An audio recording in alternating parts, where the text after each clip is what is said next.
Buenos días, queridas hermanas y hermanos, sean bienvenidos a su Rincón del Diácono ya en este domingo 22 de diciembre, cuarto domingo de Adviento. Empezamos la cuarta semana, pero es una cuarta semana de Adviento cortísima. Mañana sería lunes de la primera semana, de la cuarta semana de Adviento. El martes correspondería al martes de la cuarta semana de Adviento, los últimos 2 días de Adviento y de la Feria Mayor. Pero el mismo martes ya es víspera de Navidad. En la tarde ya estaremos hablando de la misa de precepto de Navidad. O sea, esta semana, esta cuarta semana es cortísima. Hay que seguir preparándonos, aprovechar el tiempo para la preparación que estamos haciendo juntos, ustedes y yo. Y pues bueno, vamos a entrar en materia. Hoy la primera lectura es del profeta Miqueas, capítulo 5, versículos del 1 al 4. Hay un mensaje de esperanza. Todas las lecturas de esta semana nos acercan, nos preparan para esta venida del Salvador. Empieza diciendo el profeta Miqueas en el versículo de hoy: esto dice el Señor, de ti, Belén de Efratá, pequeña entre las aldeas de Judá, de ti saldrá el jefe de Israel, cuyos orígenes se remontan a los tiempos pasados, a los días antiguos. Está ya preparando, está hablando de la llegada del jefe de Israel. Este es un mensaje de esperanza en el que nos dice que Dios nos enviará un pastor fuerte y que Él será nuestra paz. Eso es importante. Termina diciendo: Él se levantará para pastorear a su pueblo con la fuerza y la majestad del Señor su Dios. Ellos habitarán tranquilos, porque la grandeza del que ha hecho nacer llenará la tierra y Él mismo será la paz. Eso es lo que estamos esperando esta Navidad, mis hermanos. Esta paz que tanto necesitamos en estos tiempos es lo que estamos esperando y es lo que nos trae Jesús. Pero nosotros tenemos que trabajar también para esa paz. Nosotros no podemos sentirnos indiferentes a eso, ni decir, no, pues yo soy muy pequeño. De lo pequeño Dios hace cosas grandes. Por eso dice: de ti, Belén de Efratá, la más pequeña de las aldeas de Judá, de ti saldrá un Salvador. Y de ti pueden salir cosas muy buenas si te dejas guiar por el Señor. La segunda lectura es de la carta a los Hebreos, capítulo 10, versículos del 5 al 10. Y también va hablando de lo mismo. Está hablando cómo en el Antiguo Testamento se ofrecían sacrificios de animales para expiar los pecados de las personas. O sea, era, viéndolo ya a tiempo pasado, hablamos cómo era imposible que la sangre de un animal pudiera purificarnos a nosotros. Pero de hecho, en el Génesis habla de que cuando Adán y Eva cometen el pecado original y se dan cuenta que están desnudos, dice que Dios los viste con piel de animales. Se sacrifican los primeros animales por los hombres. No sé, a lo mejor de ahí trae la raíz por la cual a nivel litúrgico sacrificaban animales para expiar el pecado de los hombres, pero no podrías expiar tu pecado con algo ajeno a ti.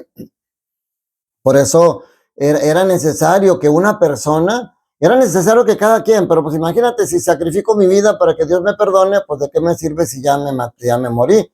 Eso va a ser el día que el Señor me llame. Pero era necesaria una persona, Cristo. Él es el único que su persona, porque Él no es indiferente a nosotros ni es ajeno a nosotros. Él era el único que con su cuerpo y su sangre podía perdonar nuestros pecados. Por eso dentro del plan de Dios estaba que Él llegara a este mundo. Por eso Jesús recuerda con el salmista, dice, Cristo dijo conforme al Salmo: no quisiste víctimas ni ofrendas, en cambio me has dado un cuerpo. Era necesario que el Señor tuviera un cuerpo para que ese cuerpo, su cuerpo y su sangre, que era del mismo Dios, fuera el que nos purificara. Por eso él dice, no te agradaron los holocaustos ni los sacrificios por el pecado, siendo así que la ley los pedía, porque la ley estaba fundamentada en eso, en que con los sacrificios de un animal podías purificarte. Pero ahora Jesús dice: no, eso no puede ser. Tiene que ser un Dios el que venga a dar la vida. Y por eso dice Jesús, por eso yo dije: aquí estoy. Y Él vino a suprimir todos los sacrificios, porque incluso en aquel tiempo hasta había sacrificios humanos. Había tribus o sectas que sacrificaban personas para agradar a los dioses y que les perdonara. Jesús abolió todo eso porque eso era abominable. Ahora el único sacrificio es el de Cristo, que en la misa lo hacemos incruento. Y por eso el sacerdote dice: el Señor reciba de tus manos este sacrificio que es mío y de ustedes, para alabanza y gloria de Dios Padre. El sacrificio de la misa es el sacrificio que el Señor nos ha dejado el día de hoy. Y el Evangelio de Lucas, capítulo 1, versículos del 39 al 45, es el pasaje de la visitación.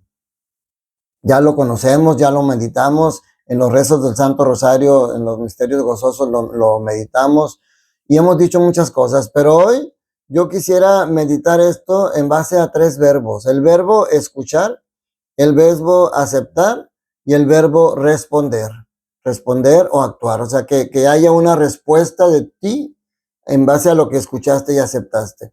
Y vemos primero el ejemplo de María. María escuchó al ángel Gabriel, al arcángel Gabriel, escuchó el mensaje, escuchó que fue elegida para ser la madre de Dios. Quiso saber cómo, pero lo aceptó. Ella escuchó y aceptó. Preguntó, pero quedó clara y aceptó. Digo, quedó clara porque quedó clara la fe de María. Escuché a un sacerdote decir que él no está de acuerdo con hablar del sí de María, que porque en la Biblia no dice que María haya dicho que sí. Y obviamente no mencionó esas 2 letras. Pero Jesús nos habla en un momento que había un señor que envió a uno de sus hijos al campo a trabajar, que le dijo, ve a trabajar a mi campo. Y que le dijo, sí, ya voy, pero no fue. Y al otro hijo le dijo lo mismo, ve a trabajar en mi campo. Y le dijo, no quiero ir, pero se arrepintió y fue. Entonces el primero dijo sí, con palabras, pero no fue. Y el segundo dijo no con palabras, pero sí fue. María no dijo sí con palabras, pero dijo hágase en mí. O sea, dijo con palabras que sí, aunque no haya usado esa palabra.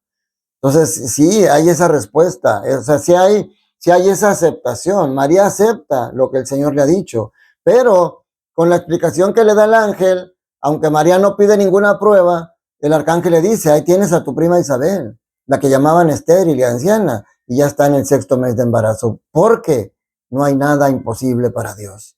Y entonces María, después de aceptar y después de escuchar y aceptar, responde y yendo presurosa a visitar a Isabel, porque sabe que la necesita, se pone en acción en el servicio, así como la suegra de Pedro, cuando Jesús la sanó, lo primero que hace al levantarse es servir a Jesús y a sus invitados. Y luego vemos a Isabel. Isabel escucha a María y fíjense, escucha sus palabras, escucha su saludo, pero también escucha a Dios, que le hace ver quién es la persona que está llegando ante ella. Por eso Isabel acepta a María en su casa, pero es la primera en aceptar a María como la madre de Dios y es la primera en aceptar a Jesús como Dios, como hijo de Dios. En una sola frase, porque dice Isabel, ¿quién soy yo para que la madre de mi Señor? En esa frase está aceptando a María como la madre de Dios y está aceptando a Jesús como Dios. ¿Quién soy yo para que la madre de Dios venga a verme? Entonces Isabel escucha y también acepta, pero también responde. ¿Cuál es la respuesta de Isabel? Un himno hermoso de alabanza a Dios, a Jesús y a María. Por eso esas palabras de Isabel las repetimos en el Santo Rosario, en el rezo del Ave María. Isabel le dice, bendita tú entre las mujeres y bendito el fruto de tu vientre. ¿Quién soy yo para que la madre de mi Señor venga a verme? Apenas llegó tu saludo a mis oídos, el niño saltó de gozo en mi seno. Dichosa tú que has creído, porque se cumplirá cuanto te fue anunciado de parte del Señor. Entonces se fijan, Isabel escucha, Isabel acepta, Isabel responde. Hoy tenemos que pensar nosotros qué es lo que vamos a hacer en esta Navidad. Porque fíjense también, algo importante es qué fue necesario para esa respuesta. Ellas escuchan, pero ¿por qué aceptan? ¿Por qué dan esa respuesta? Por la presencia del Espíritu Santo. Dice aquí el evangelista que Isabel, dice, en cuanto ésta oyó el saludo de María, la criatura saltó en su seno. Y dice, entonces Isabel quedó llena del Espíritu Santo. Y estando llena del Espíritu Santo, levanta la voz y exclama ese himno de alabanza que acabamos de decir. Entonces la presencia del Espíritu Santo es importantísima. Y por eso es importante que tú recuerdes, mi hermano, mi hermana, que en tu bautismo no solamente te fueron perdonados los pecados y el pecado original quedó borrado. En tu bautismo recibiste ese mismo Espíritu que llevó a María y a Isabel a aceptar y a decir que sí y a tener la fuerza para responder y para actuar. Y fíjate cómo Jesús, desde antes de nacer, ya lleva la alegría a donde Él se presenta. Por eso una manera de terminar la misa en la despedida decimos que en la alegría del Señor podemos ir en paz. O sea, Jesús trae la alegría y eso es lo que esperamos en esta Navidad. Que esta Navidad esté presente esa alegría que Jesús, que podamos saltar de gozo, no en el seno de nuestra madre, sino ahí en la casa. Que podamos escuchar. Por eso es importante esos 3 verbos. No solamente te pongas a bailar, a tomar, a festejar, a estar alegre, porque a veces te desborda esa alegría en bebida y en música y no se tiene presente a Dios. Que no haya una posada esta Navidad en la que no se rece el rosario, sobre todo en la del día 24, que no haya una posada en la que no se rece el rosario, para que puedas escuchar un pasaje del Evangelio o al menos meditar esos 5 momentos que narran cada uno de los misterios de la vida de Jesús. Que escuches, que aceptes la presencia de Jesús ahí en tu hogar, en esa posada, y sobre todo que tu respuesta sea una verdadera respuesta de amor. Que tu Navidad no sea una Navidad pagana, que tu Navidad sea una verdadera Navidad cristiana, porque ha nacido Jesús en tu corazón. Hoy nos ha nacido un Salvador, dijo el ángel a los pastores. Hermanos, preparémonos para vivir esta Navidad. No falte esta misa. Hoy es domingo, Día del Señor, Día del Encuentro. Vamos a seguir meditando mañana y pasado los últimos días de este Adviento para estar empezando ya a disfrutar de la Navidad.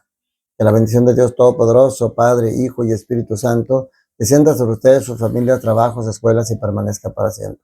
Un fuerte abrazo para ti y para tu familia. Que estés bien.